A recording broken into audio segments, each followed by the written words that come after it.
heureuse de vous retrouver pour votre émission 100% mode africaine Africa Chic. Pour ce numéro, nous avons rencontré pour vous le doyen des stylistes africains, Pathé Ouedraogo, plus connu sous le nom de Pathéo. Nous avons fait une incursion dans son atelier où travaillent plus d'une soixantaine d'employés. Puis, nous nous sommes entretenus avec lui sur sa carrière, ses rencontres avec les différents chefs d'État africains. Je vous laisse découvrir tout cela en images.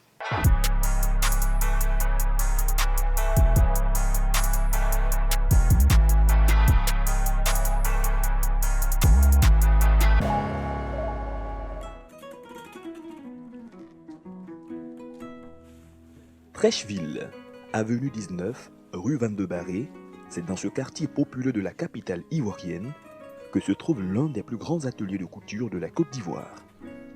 Dans cet atelier, l'ambiance est criarde et les employés sont à l'ouvrage à temps plein sous le regard du grand patron, Pathé Ouedraogo, dit Pathéo. Cet homme, qui a une histoire particulière avec l'ancien président sud-africain Nelson Mandela, dont il confectionnait la plupart des chemises, mais aussi pour bon nombre de célébrités, des hommes politiques africains, des artistes et même des businessmen. Fidèle à son terroir, le pain tissé, avec la teinte distinctive, est le roi de la scène de la marque Pathéo. Comme à son habitude, le maître des lieux fait le tour de chaque table à monter pour s'assurer du bon fonctionnement du travail.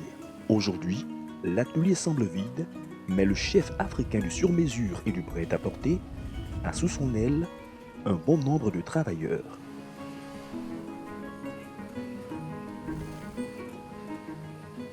Vous avez des apprentis, vous avez des stagiaires, vous avez maintenant des employés. Il y a 3 catégories de personnes ici. Stagiaires, c'est beaucoup de jeunes gens, vous voyez les jeunes filles aussi, qui ont fait des écoles de couture, qui viennent parfaire leur savoir-faire.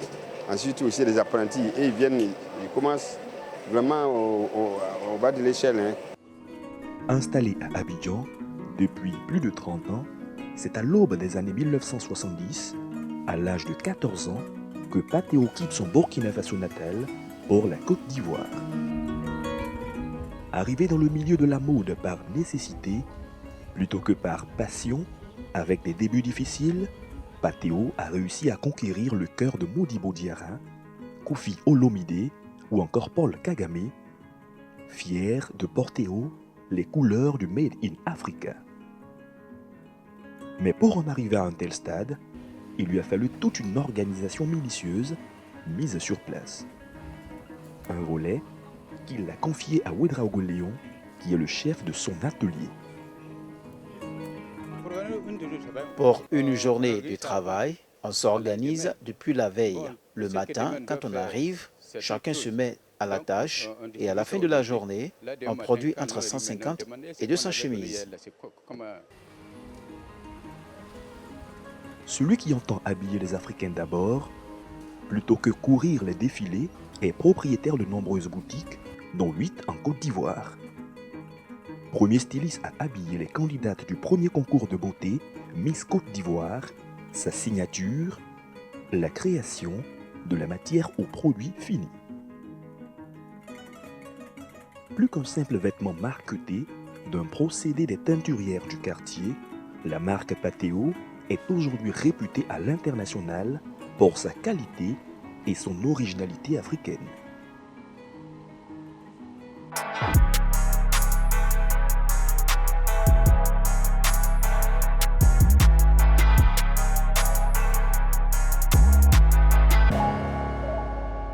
Comme vous le constatez, nous sommes en compagnie du doyen des créateurs africains, celui-là même qui a habillé les plus grands chefs d'État africains. Pathéo, bonjour, merci de nous recevoir ici même dans votre boutique. Bonjour. Alors, je le disais, vous n'êtes plus à présenter, vous êtes une des figures incontournables de la mode en Afrique. On retrouve votre griffe aujourd'hui dans tous les coins du continent, dans le dressing de tous les chefs d'État. Mais d'où est partie la marque Pathéo? Une marque, c'est pas un décret. Hein. Une marque, c'est du travail. C'est des parcours, c'est des recherches de matières, c'est des recherches des lignes, des vêtements, c'est des recherches des couleurs pour avoir une cible à laquelle on reste fidèle et on travaille pour cette cible-là. Et puis, ça prend vraiment beaucoup de temps en Afrique avant que ce soit une marque. Il faut d'abord qu'on commence par parler de vous, ensuite par être convaincu de vous. Alors, avant d'arriver à ce niveau, votre ligne aujourd'hui est très prisée. Là, on se rappelle, le feu président Nelson Mandela aimait s'habiller en patéo. Racontez-nous cette histoire, votre rencontre avec Nelson Mandela. Bon, vous savez, la vie, c'est des destins. Hein. C'est un destin, puisque là, lui, moi, je suis né dans un petit village au Burkina Faso, c'est loin. Et lui, il est quand même l'homme le plus connu de la Terre, et qui se trouve à Johannesburg, quelque part là-bas, voilà. Et la rencontre, on ne pouvait pas imaginer. Et puis surtout un couturier. En Afrique, pour le moment, le couturier, c'est quoi? Le couturier, c'est celui qui n'a pas réussi, qui vient à la mode, celui qui n'a pas été loin à l'école, qui vient à la mode, mais qui n'a pas la famille. Voilà, donc là, c'est comme ça. Donc nous, on voit ça comme ça. Et de là, à rencontrer quelqu'un comme Mandela, je dirais que c'est aussi un destin. Hein. Voilà, donc je veux dire, c'est des passages ici, Miriam Makeba, qui je connaissais bien, qui était en exil à l'époque en Guinée, pendant l'apartheid. Hein. Et après l'apartheid, elle rentrait à Johannesburg et elle m'avait invité une fois là-bas pour faire un défilé parce qu'elle a trouvé que ce que je faisais était bien. Mais là, j'avais pas. Mandela était encore en prison. Et c'est après, je crois que c'est dans les années 1994, 93 que Mandela est sorti de prison. Et Myriam, du passage à Abidjan encore, elle est venue d'abord, elle me connaissait déjà sur mon patron. Comme mon patron n'était pas là, donc elle est venue chez moi. Moi, j'ai démarré, pas démarré, mais en tout cas, je n'étais pas connu. Alors, elle a vu que je faisais des chemises. Elle a dit, mais tenez, ces chemises-là, le président Mandela va aimer ça. C'est comme ça, banalement, c'est parti. Et elle a pris, je crois, 4 ou 5 chemises pour aller offrir au président Mandela. Et moi, modestement, je me dis, mais c'est pas possible. Depuis mon village, j'entendais parler de ce monsieur. Aujourd'hui, on doit mettre ma chemise sur lui. C'est quand même terrible. Voilà, c'est terrible. Alors, c'est comme ça. Moi aussi, j'ai donné une chemise comme ça, modestement. Donné-lui sa firme, s'il accepte de porter. Alors, quand les chemises sont arrivées, bon, alors, il m'a fait une lettre de sa main. Et c'est ça vraiment la différence entre le président Mandela et pas mal de gens. Alors, donc, à la fin de la lettre, il a mis l'Afrique de demain appartenait aux créateurs de richesses. Et puis il a dit félicitations, mon fils. C'est comme ça que c'est signé. Aujourd'hui, la marque Patéo, c'est tout ce qui est couleur, beau, chic et autres. Mais pourquoi avoir choisi justement ce tissu-là pour faire votre matière de base? Bon, je me dis que c'est aussi simple, hein, parce que l'Afrique peut se créer des matières. L'Afrique peut se créer des couleurs. L'Afrique peut se créer des lignes de vêtements. L'Afrique peut se créer tout ce qui est beau à partir de l'Afrique, par des Africains. C'est ça, en fait, c'est tout simplement ça. Je me dis que je ne peux pas être concurrent sur des gens, sur le terrain des gens. C'est-à-dire que moi, quel que soit ce que je sais faire, sur les marchés européens, je ne peux pas être un concurrent là-bas. Ce n'est pas possible. Parce que il y a des années, ils se sont perfectionnés, ils ont les matières, ils ont des techniciens, ils ont les matériels de travail, ils ont maintenant le marché, et il y a le consommateur. Alors qu'en Afrique, nous commençons. Alors, si nous voulons les tricher, on ne va pas sortir, c'est-à-dire qu'on n'avancera pas. C'est-à-dire qu'on va toujours rester dans la tricherie, à vouloir être comme l'autre, à vouloir faire ce que l'autre fait. Non, faire comme ce qu'il fait l'autre, non. C'est pour ça que j'ai dit non. Il faut qu'il y ait une matière Patéo, une matière qu'on a travaillé, façonné et imaginé par la maison Patéo. C'est comme ça que c'est venu. Quand on sait que sur le continent, les gens n'aiment pas trop consommer local, si on peut le dire comme ça, ils sont peu réceptifs à tout ce qui est fabrication locale et autres. Comment vous avez pu réussir à vous imposer?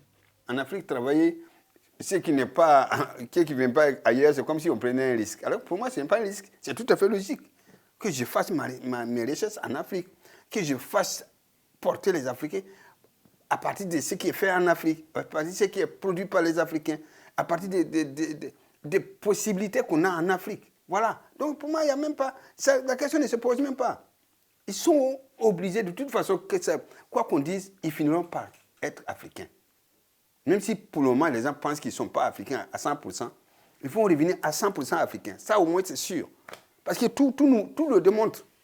Un retour dans notre au matière, Made in Africa. dans notre mental, dans notre façon d'être, on est africain. Donc pourquoi le nier? Autant travailler comme un Africain et autant satisfaire les Africains. Et on restera africain. Voilà, c'est ça comme ça, moi, je pense. Alors, Pathé, vous avez eu des collaborations avec d'autres marques européennes, même africaines? Oui, bon, la dernière, c'est avec la maison Dior. C'est vraiment une grande expérience. Et justement, ça nous interpelle justement parce que si vous voyez l'organisation de cette maison, la communication, les possibilités qu'ils mettent pour pouvoir satisfaire le monde entier. Pour eux, c'est forcément le monde entier maintenant. Hein? Alors que nous, en Afrique, on pense que tout doit venir de quelque part. Je pense que je suis vraiment dessus. Quand j'ai collaboré avec ces gens-là, je me suis rendu compte que c'est vraiment du professionnalisme. C'est vraiment un niveau très, très haut. Quels sont aujourd'hui vos rapports avec cette nouvelle génération de créateurs? Oui, mais bon, c'est bon. Là, tout le monde, toute la jeunesse, en tout cas, tous ceux qui sont connus en Côte d'Ivoire, je ne pense pas s'il y a un cousin qui est connu en Côte d'Ivoire qui n'est pas passé par ma maison, soit pour demander un conseil, soit pour avoir des idées, soit pour être formé, ne serait-ce que quelques temps. En tout cas, je peux dire dans ce sens-là que j'ai beaucoup de respect pour ces jeunes-là, des jeunes talents. Il y en a beaucoup. Et eux aussi, ils ont beaucoup de respect pour moi. Et tout le monde m'appelle papa. Évidemment. Alors, vous êtes chantre de la nouvelle pensée continentale.